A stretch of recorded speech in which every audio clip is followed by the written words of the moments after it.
All attendees are in. Good morning, everyone. Pleasure to be here this morning. It's April 26th. Looking forward to an exciting LaunchPad webinar. I will tell you it's going to be very short but packed with some really good information. And I have with me today Amalia. But before that, I'm experiencing a little bit of challenges with my sound. If you can just kindly let me know if you can hear me clearly. For some reason today, our GoToWebinar decided to act up. So I hope that you can hear me. Thank you. Excellent. Perfect.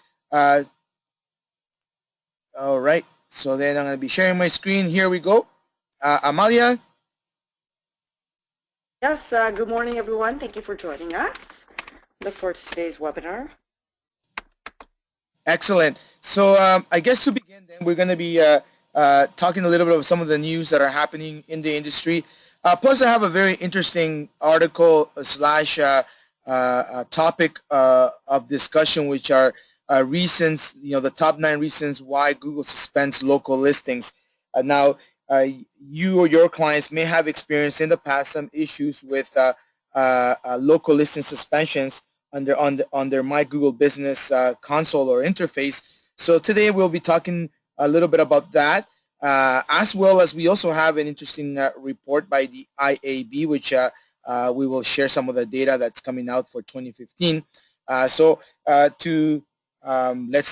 get started, let's begin with what Google's currently testing right now. So I will leave it with Amalia.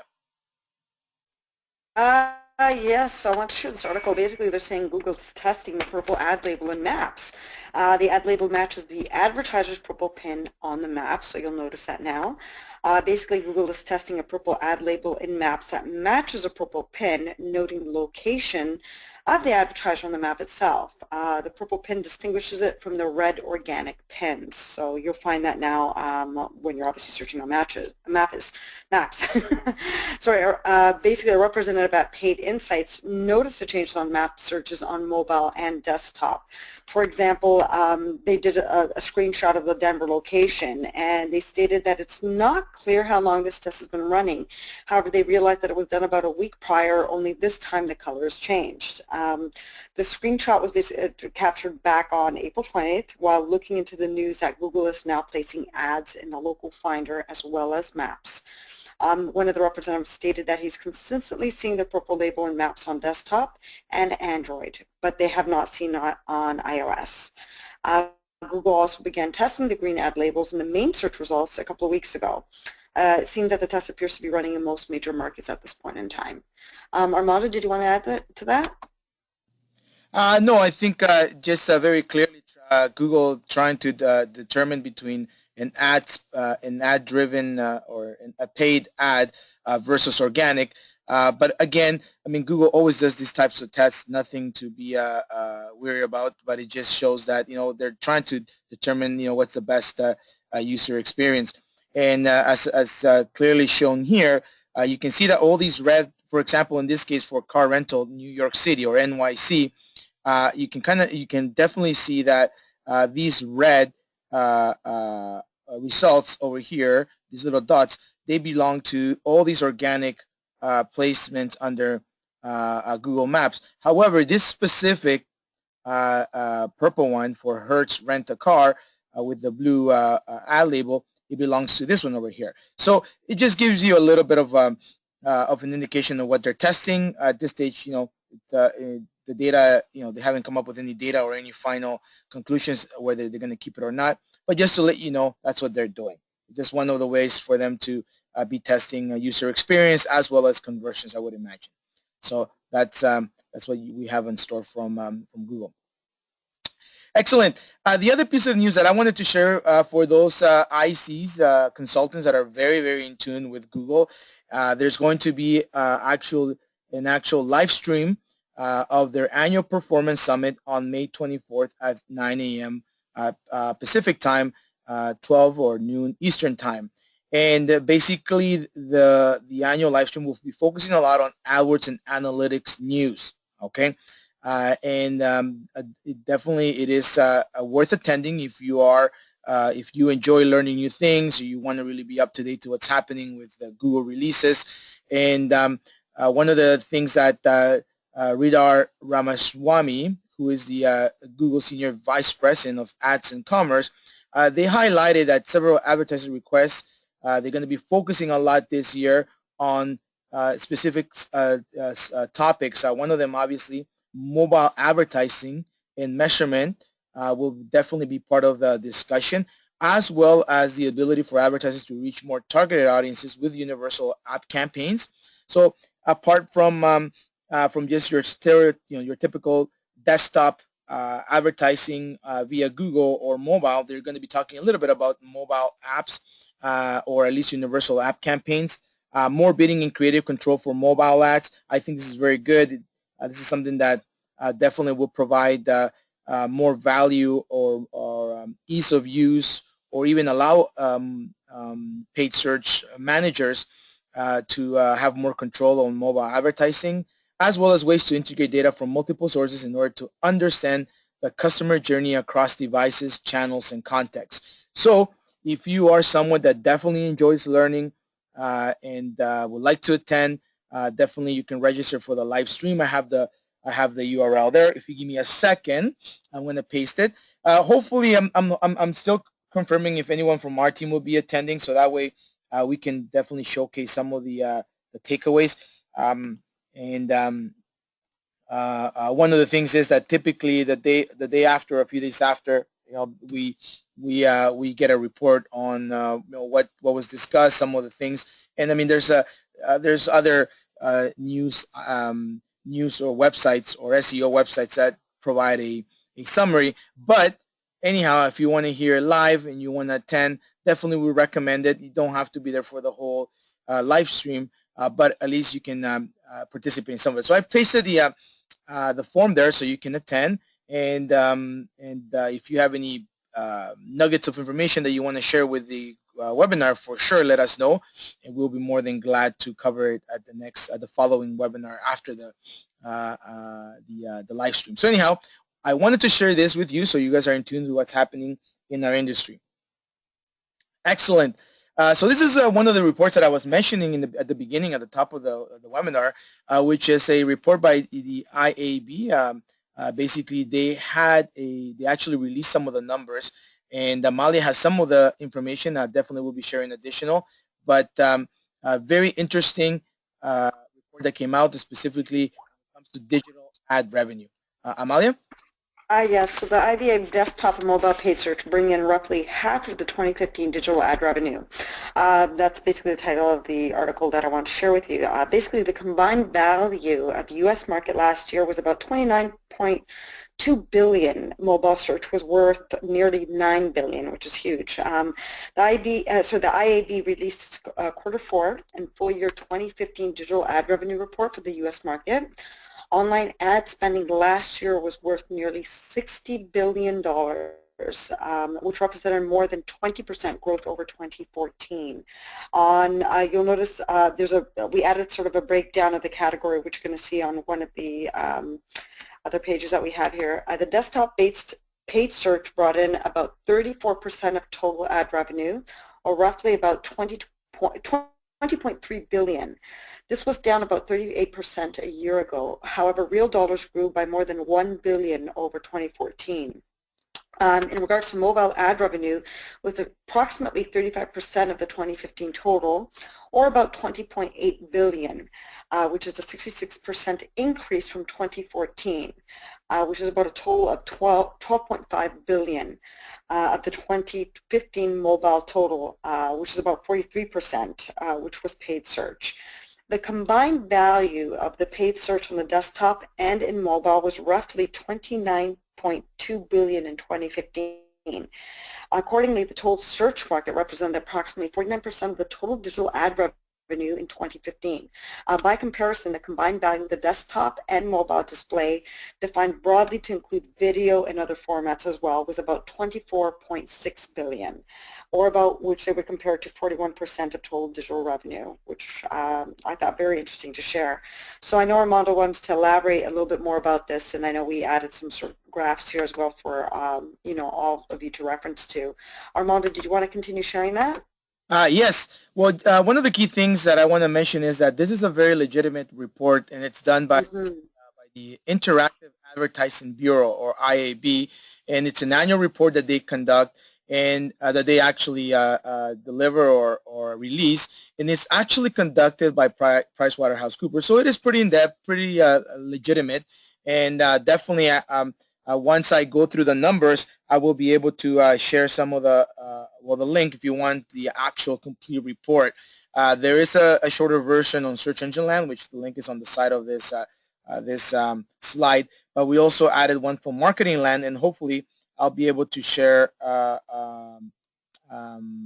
little bit more in regards to the stats and also the actual website report. So to move on, I think that one of the key things that pops out here is the fact that paid search continues to grow.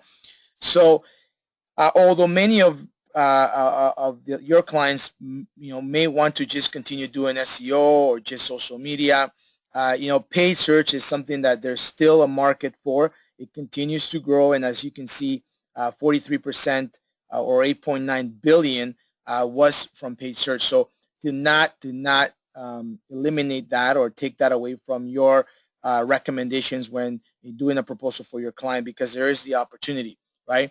The other thing is mobile ad revenue. I mean, definitely another opportunity. And in order to participate in mobile ad revenue, obviously your clients' websites have to be responsive, mobile friendly. So here again are some tidbits of information that you can share with your clients at your meetings where, if they're still, now wanting to move to responsive, well, they're missing out a lot, because in order for you to really tap into the mobile advertising or mobile ad revenue or mobile ad market, advertising market, you definitely have to have a mobile friendly website, right? So here again, just sharing some of the statistics here. You can definitely see here where mobile formats, 2014 versus 2015, it grew from 25% to 35%, right? And just when you look at mobile formats, you are seeing search taking 48% of the chunk back in 2014, and this year we looked at 43. Display actually grew, right? So, if you're doing any display advertising via mobile formats, is something that you should consider in your mobile strategy as well. Okay, but at the end of the day, you can definitely see here that you look at search. It's still, obviously there was a bit of a 4% annual decrease, but still very strong, right? When you look at digital video as well, it also grew from actually remained the same at 7%, 7%, 7%. So still being part of that strategy. Lead generation type of, let's say, media buying or any type of lead generation strategy. You're looking also at a number that decreased by 1%, but still being very important. Okay, so that was something that we wanted to share. Sponsorship obviously being a 1% this year versus 2% last year. However, the big news here are the three main ones: search, mobile, and banner, right? So and you can definitely see that mobile is taking over. Okay.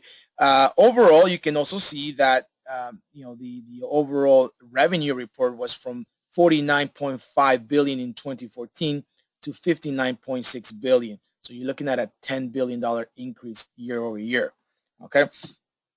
The other one that I wanted to share with is uh, um, this specific graph, which shows annual revenue from mobile and non-mobile. And as you can see, mobile is really shooting up since 2010.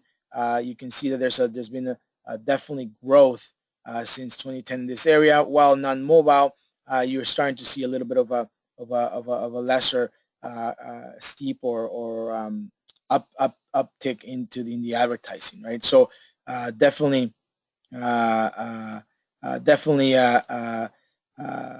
you can see that. Now there is a comment. You're right. If we go back, mobile was definitely flat. Sorry, he's gonna. If you look at digital video, it's they stayed at 7% last year.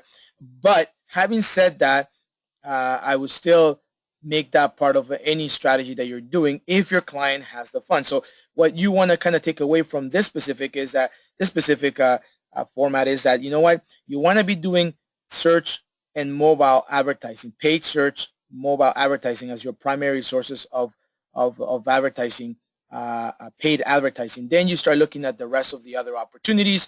Now, it may depend based on your client's products and services, right? For example, cosmetics, I would totally, you have to make a decision. Should I do banner advertising or do I do video, right? Is it more appealing to have a video, a digital video, or just banner advertising? So those are questions that you have to ask yourself and test out. The best thing is to test out, put some of your budget towards that. But if you're going to definitely do some paid search, you're going to be focusing on these areas.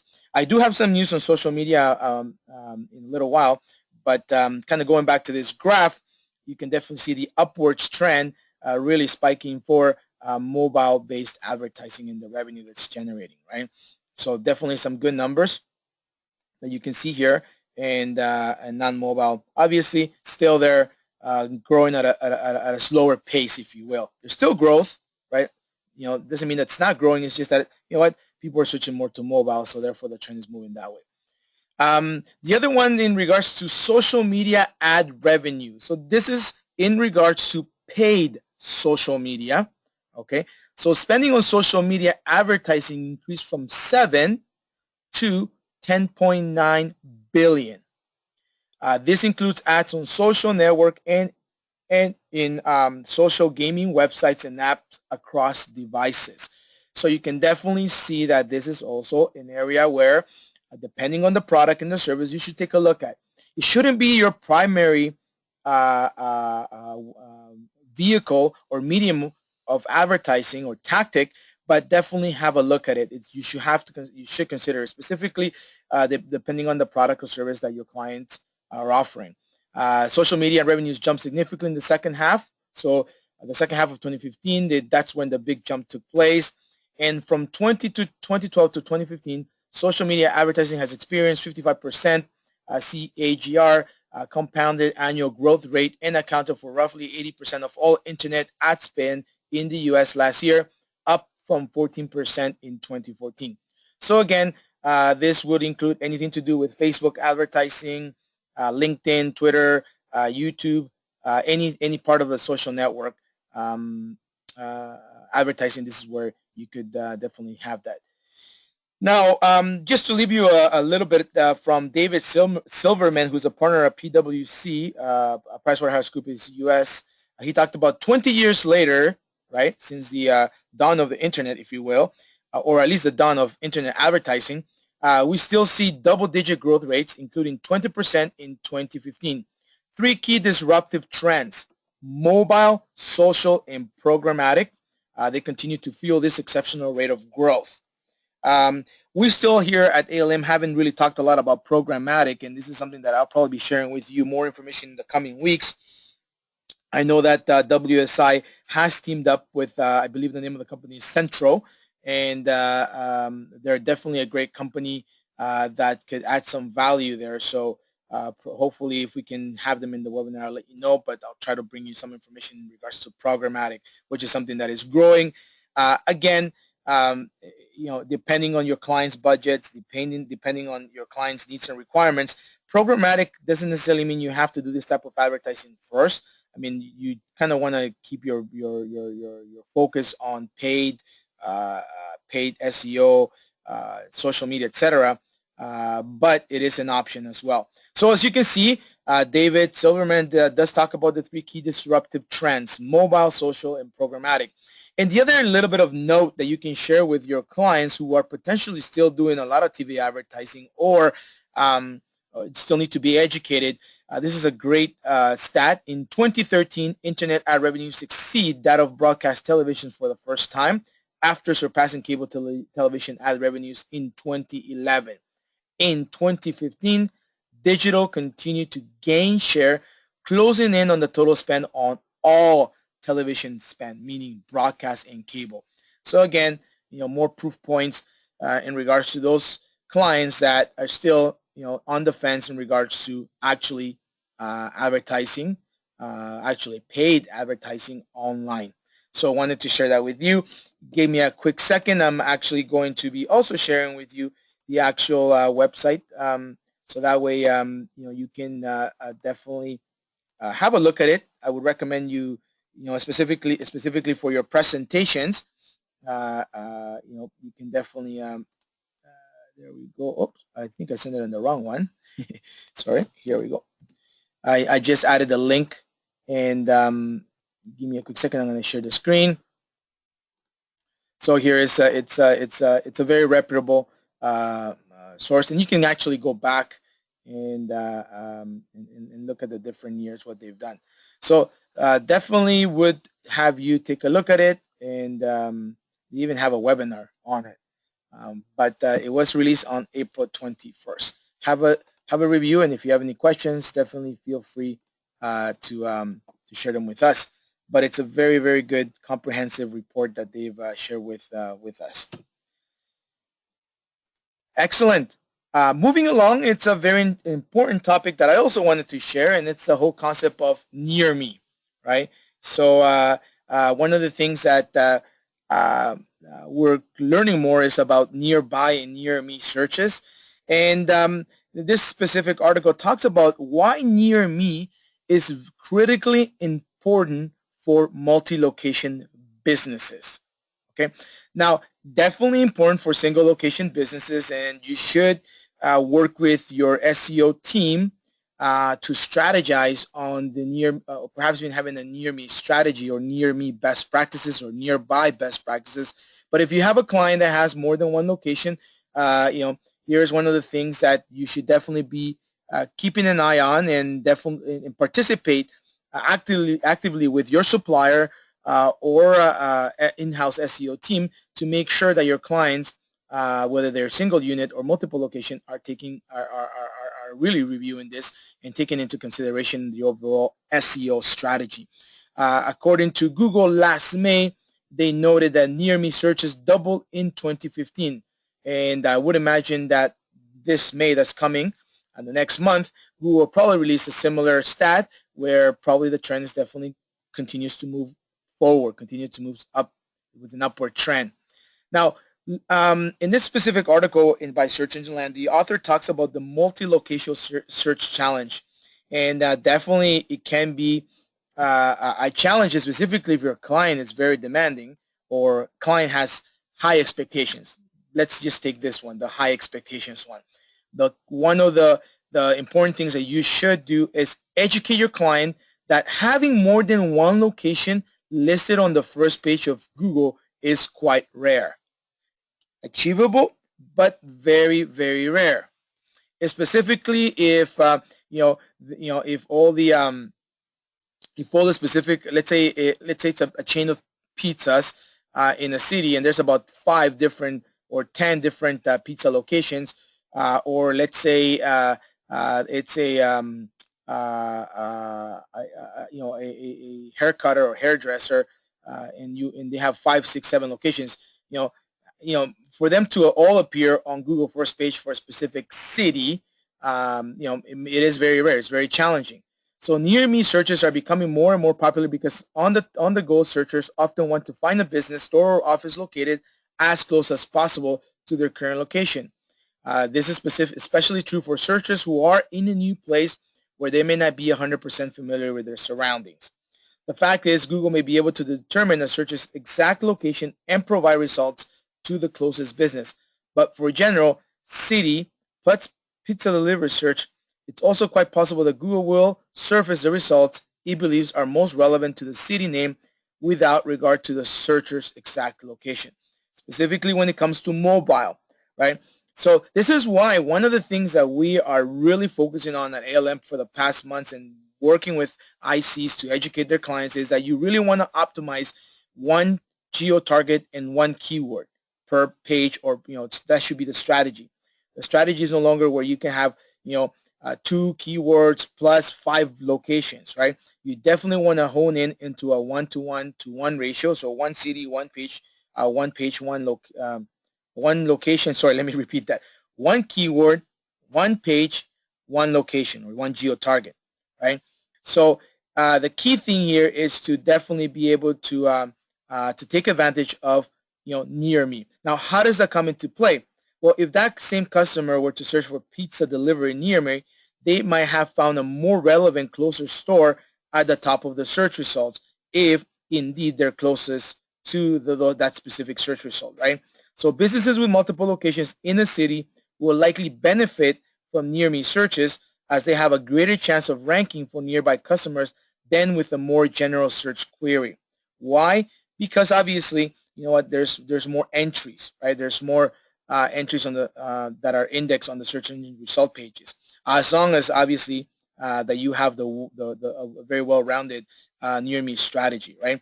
So it's very important that if your client has multiple locations, that they follow specific rules or specific best business practices to have that probability or a greater chance of ranking for nearby customers.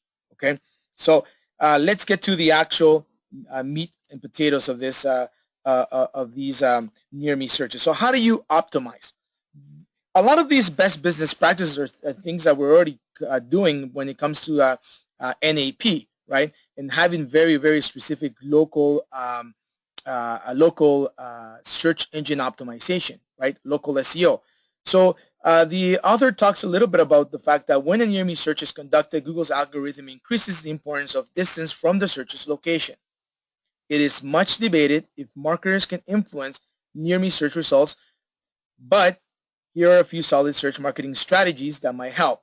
Now, these are things that can help. This doesn't guarantee that your client's going to be showing up, but these are solid local search marketing best business practices. Number one, your NAP has to be solid, meaning your business name, address, and phone number are frequently and prominently displayed on your website in an easy to index format. That means primarily text-based. Don't want to be putting a banner with your address, or if your footer is a banner and an image banner that cannot be indexed, that's not going to help. You have to make sure that it's prominently displayed on your website in an easy to index, so primarily text-based, right? Ideally, you should have a separate page for each location.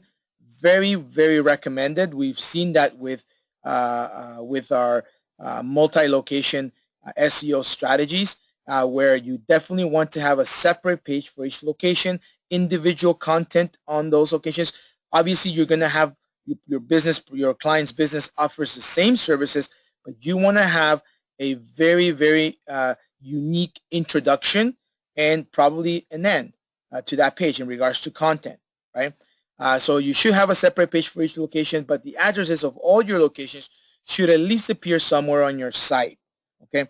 So again, recommendation is not only should you have them on a separate page, but maybe at the footer of your homepage and your contact us page. So work with your SEO team, also work with your designer or your web programmer to make sure that these are predominant on your website. You don't want to overkill it, but you want to have it in specific places. Okay. The other thing is mark up your NAP information with structured data that relates to the business. So we'll talk a little bit about that, right? Schema optimization and structured data markup. And I'm actually going to share with you an important link that you can use or at least refer to. So Google provides instructions how to do this at developersgoogle.com, and here's the link. And Google My Business should be properly set up and optimized. Okay, so each of your locations should have its own Google My Business listing. Ensure that the business name, address, and phone number of each location match what you have on your website. So again, you have to have consistency, right? And these locations should have their own Google My Business listing. Okay, so however, you also have to understand that this requires work. So whether you space these things out in your strategy, but if your client is very keen on having that at the setup, you may want to church up a little bit more for the time that it requires you to, make sure that these are set up and optimized properly. Okay, so word of advice: whenever you have multi-location businesses, speak with your SEO team, supplier, to make sure that you have the right strategy and that you actually are also being compensated for the work that's going to get done. I mean, okay, having 2 locations, 3 locations, okay, maybe you'll be able to do it very simple. But if they have 10, 15, 25, 30 locations across a country or a state, that requires a lot of work, and it has to be done over time. And it requires a lot of coordination, not just the setup and optimization, but the coordination and follow-up to make sure that if these listings haven't been verified, that they are verified, right? The other key thing here, very simple, straightforward, is that you want to get as many positive reviews as possible for each location, right? So that again requires participation from the client, the end client, to make sure that they are enticing or um, um, educating their own clients on leaving reviews. And for the most part, the author recommends that you should be using Google reviews, as these are likely to have the highest impact on local map pack rankings. So here's a question that we get a lot from ICs, where they tell us, you know what, I know you guys are working on Google, my clients Google My Business listings. How come I'm still not showing on the Google pack? Okay, most likely it's a very competitive vertical that we're working with. We want to make sure that you want to target the right keyword that you want to be showing up for. And secondly, you want to make sure that you are getting those Google reviews. In about a week or 2 weeks, to the past 2 weeks, I believe, 2 weeks ago, I mentioned that Google has made it a little bit easier for your clients to be able to leave reviews just by simply logging in with their Gmail. I mean, you still have to have a valid Gmail. You don't have to have a Google account or a My Google account, but you can just do it with a Gmail account and leave a review. So Google is making that easier. But again, if you are if your client's in a very competitive vertical, and they really want to focus on local or near me searches, one of these things that you got to do is make sure that there's Google reviews and that these are obviously positive, right? So that is very important. This is an area that a lot of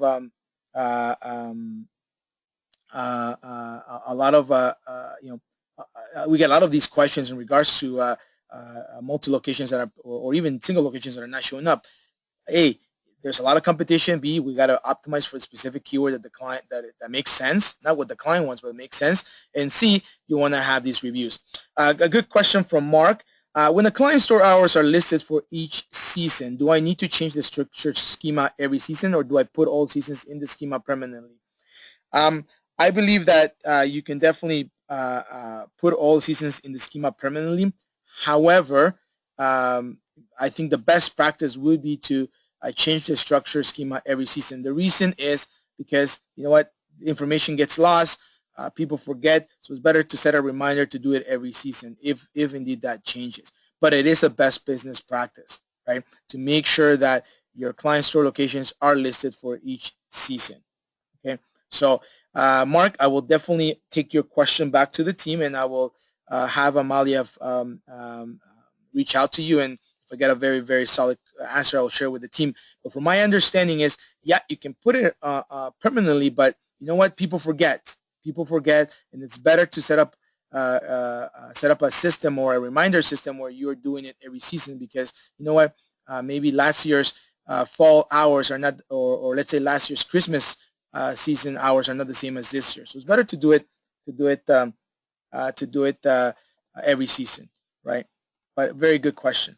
However, going back to this, I'm going to share this. If you give me a quick second, I'm going to share this link. Very, very, very important link. From our perspective at ALM, this is part of our schema optimization. So we actually do this as part of our adaptive SEO strategies. So if you all do have clients with us, definitely don't have to worry about that. Although I will tell you that there's different types of markups, and depending on the type of business that your client has, I just posted that in. There are different markup properties. So you don't have to have all the markups. You just want to make sure that you use the most specific local business markup possible, right? So that's very important. So you can definitely review that. I mean, I've seen sites where they even have the geo-latitude of the business location. Definitely, it is something that can be used. It's something that will give you the edge, but it's not the single thing that's going to help you rank #1 or even rank in the 3-pack. It's a combination of things that I've just shared. The markup is one of them. You also want to make sure that NAP is consistent, as Chris Ballin alluded a few weeks ago in one of the webinars. And you also want to create consistency with NAP, right? Name, address, and phone number. So that's very important. The other thing that I would recommend is that every page, if they have multiple locations, every page should have its own location. Okay, so perfect. So wanted to share that with you. If you have any questions, definitely feel free to reach out to us when it comes to optimizing for multiple locations and taking advantage of the near me searches. Okay, excellent. Moving forward, another one that I wanted to share with you, which has to do with local listings, and we've sometimes seen this before, where Google suspends your client's local listings, or you have a prospect that has a problem and they're approaching you because Google has suspended the local listing. Well, we're going to share with you the top 9 reasons in this webinar, in this next few slides. Number one, I want to help you understand that there are 2 types of suspensions, what they call a soft suspension and a hard suspension. This is the way the author has pretty much divided them. The soft, this is when you log into Google My Business and see the suspended label and no longer have the ability to manage your listing. However, your listing still shows up on Google and Google Maps Map Maker. In this case, the listing has really just become unverified. Since you broke Google's guidelines in some way, they have removed your ability to manage the listing, but the listing's ranking is rarely impacted.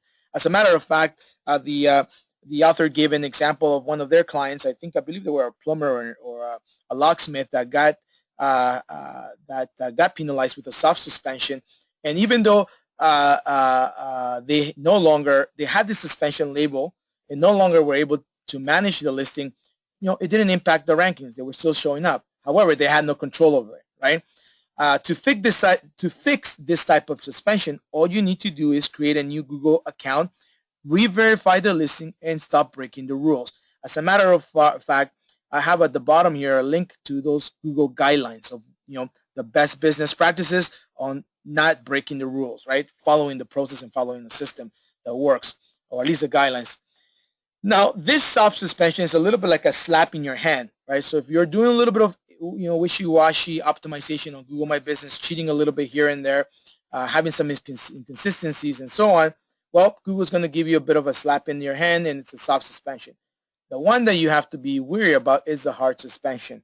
And this is a more serious because your entire listing has been removed from Google, including all the reviews and photos. When you pull up the record in Google Map Maker, it will say remove. So this is a danger zone. This is a big red flag. In this case, your solution is to get Google to reinstate it.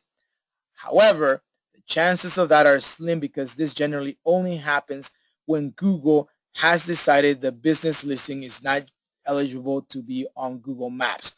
So if this happens to your prospect, or has happened to your prospect, or to any existing client, definitely this will take a little bit more time, a bit more of a headache.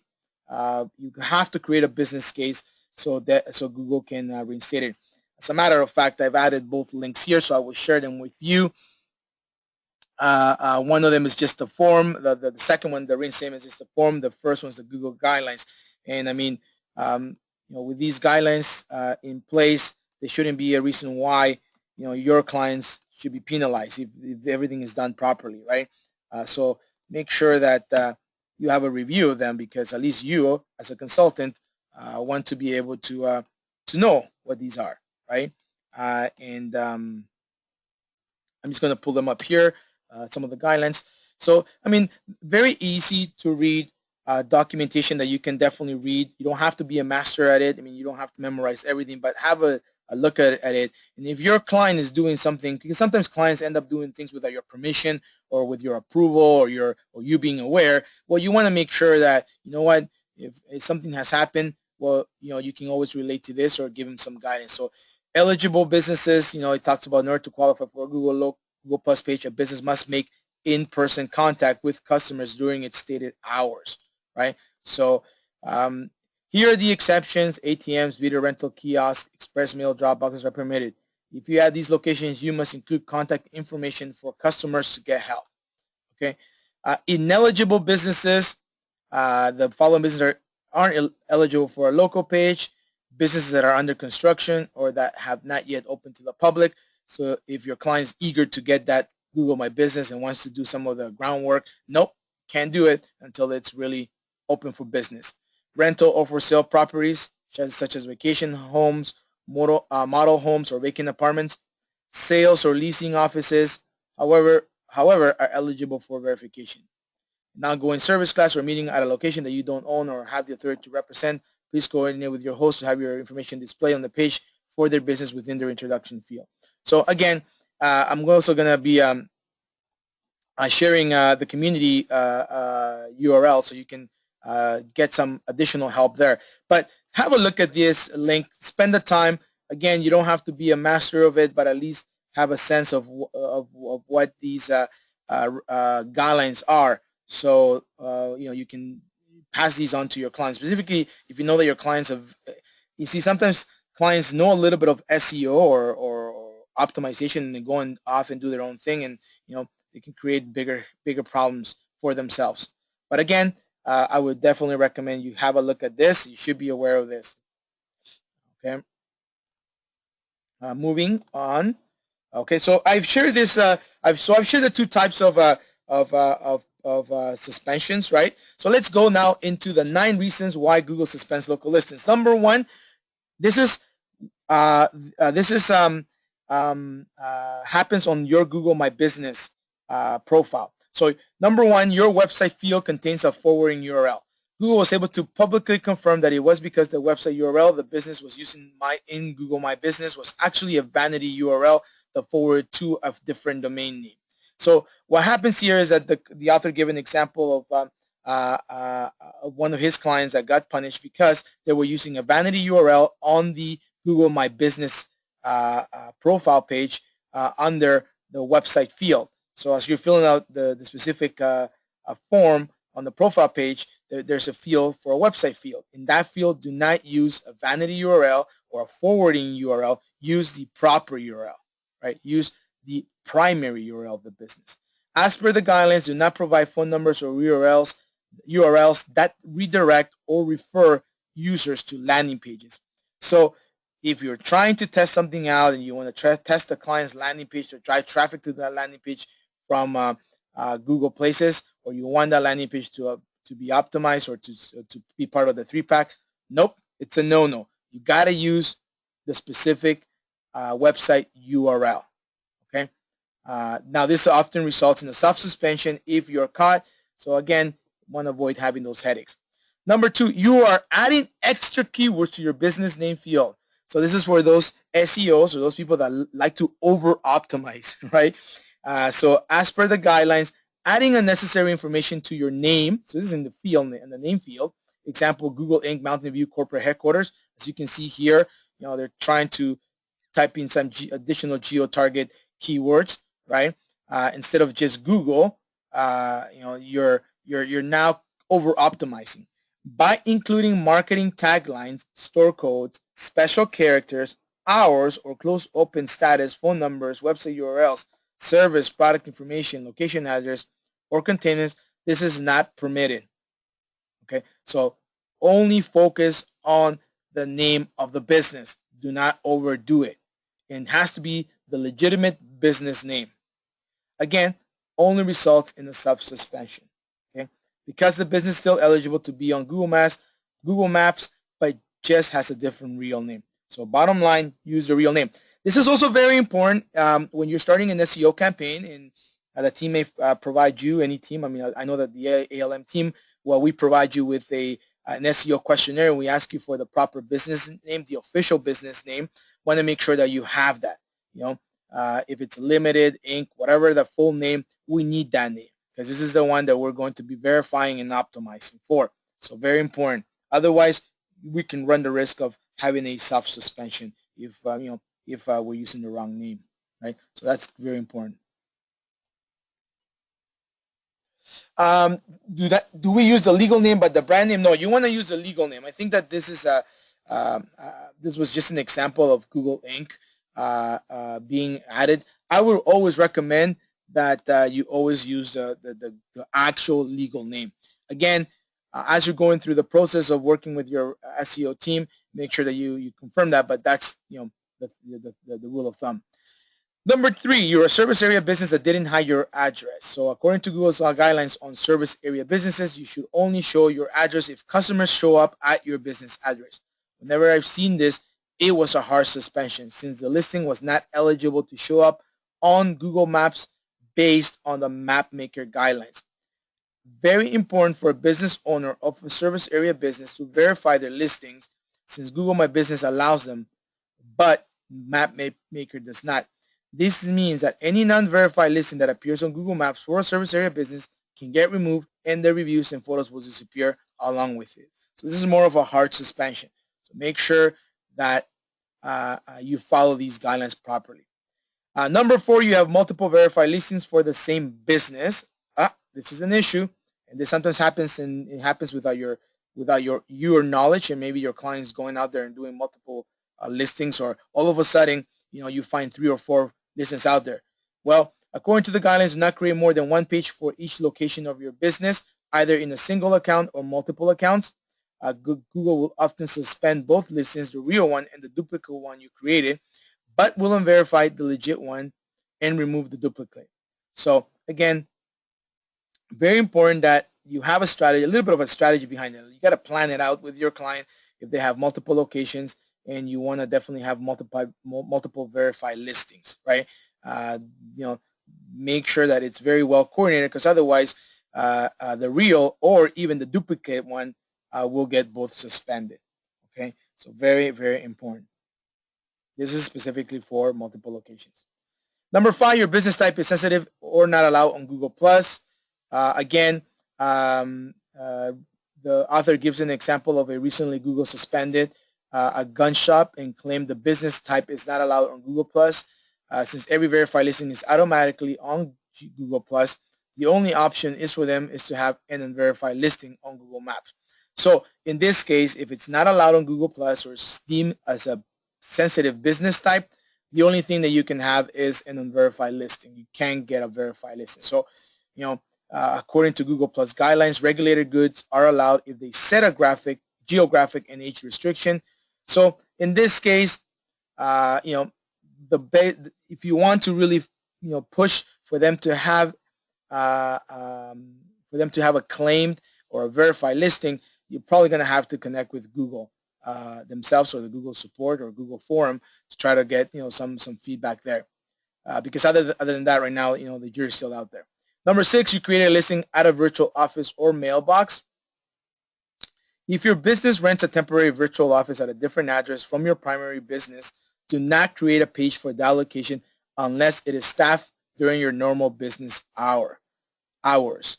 Very important. I actually, I've had that question before.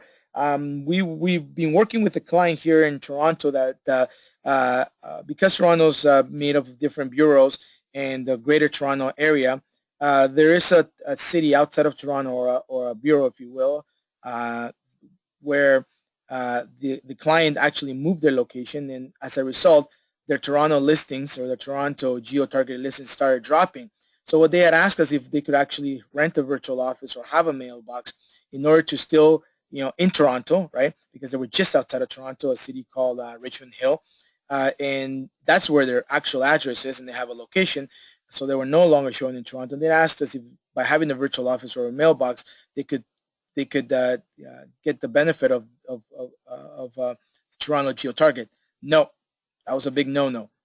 You definitely have to have an actual business. And if you have a virtual office, like it said, you definitely have to have a location that's staffed during your normal business hours. So again, you gotta, in these type of situations, you gotta be very careful, right?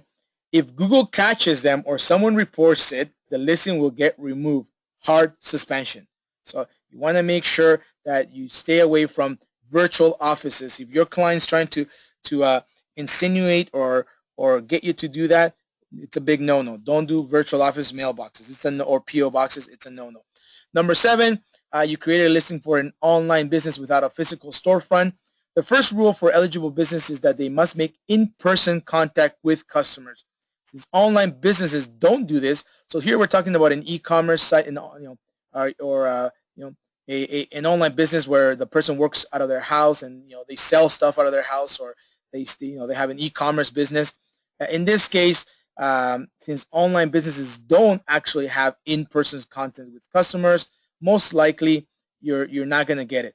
Now, Google specifies that they are supposed to create a G Plus brand page instead of a local page.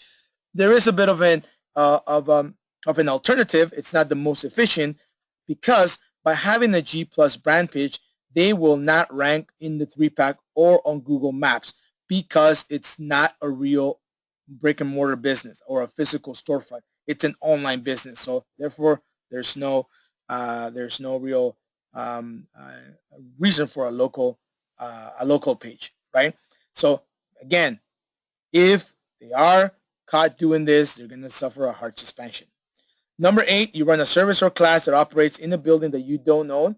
They talk about a little bit about a church, and within the church they ran an AA class or an AA meeting for that specific county.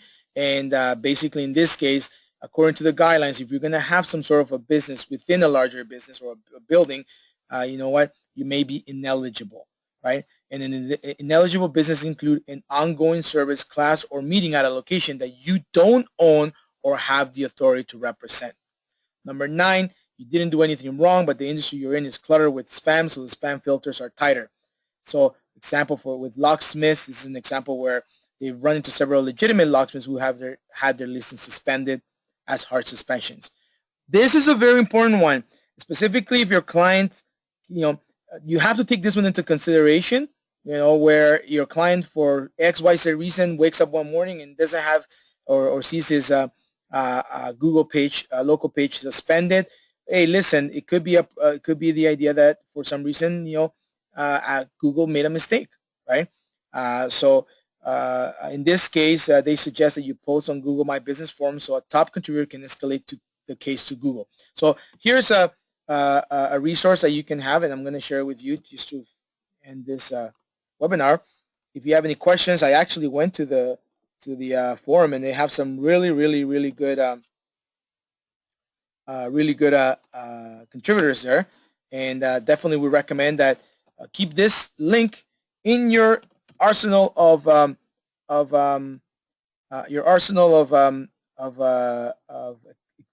great links to have, or your most important links, URLs.